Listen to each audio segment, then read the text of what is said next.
ఎందుకు మీకు ఇంత కోపం బాల్క సుమన్ మీద? ఉద్యమంలో ఆ రోజు 220 కేసులు పెట్టారు సుమన్ మీద.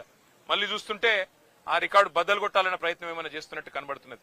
కానీ ఏదేమైనప్పటికీ ఒకటి మాత్రం పక్కా, సింగరేణిలో జరుగుతున్న బొగ్గు దోపిడీ, సింగరేణిలో ఏదైతే మొన్న మా నాయకులు బయటపెట్టినారో 40 లక్షల మెట్రిక్ టన్నుల బొగ్గు తీయనిది తీసినట్టు చూపెట్టి ఇవాళ 1600 కోట్ల గోల్మాల్ కార్యక్రమం ఏదైతే చేస్తున్నారో, సింగరేణి కార్మికుల పొట్టగొట్టే విధంగా బోర్డు పెట్టకుండా ఏదైతే సతాయిస్తున్నారో, విజిలెన్స్ ఎంక్వైరీ పేట వేధిస్తున్నారో, మీ కుంభకోణాల నుంచి దృష్టి మరల్చడానికి ప్రయత్నం చేస్తున్నారో దీన్ని వదిలిపెట్టం. మా సోదరుడు ధైర్యంగా ఉన్నాడు. శ్రీనివాస్ యాదవ్ గారికి, సుధీర్ రెడ్డి గారికి, హర్షవర్ధన్ రెడ్డి గారికి మేము పోతే సోదరుడు చెప్తా ఉన్నాడు, నా గురించి బాధపడకండి, సింగరేణి కార్మికుల మీద దృష్టి పెట్టండి.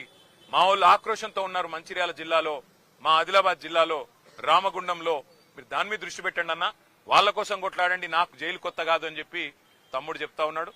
మాకు జైళ్లు కొత్త కాదు, పోరాటాలు కొత్త కాదు, మీరు పెట్టే కేసులు కూడా కొత్త కాదు. కానీ మేము మాత్రం వదిలిపెట్టం. రేవంత్ రెడ్డి గారు చేస్తున్న ఈ అన్యాయాల కుంభకోణాల నుంచి తప్పకుండా రేపు నేను ఉత్తరం రాస్తాను కేంద్ర బొగ్గు గనుల శాఖ మంత్రి కిషన్ రెడ్డి గారికి.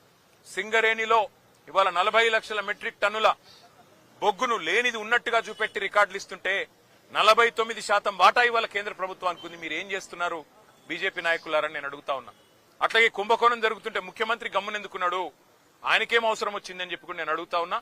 తప్పకుండా నిజం నిగ్గు తేలేదాకా మా సోదరుని కావాలంటే జైల్లో పెట్టుకోండి, ఇంకో వారం రోజులు ఎక్కువ పెట్టినా తను తయారుగానే ఉన్నాడు, మాకేం భయం లేదు.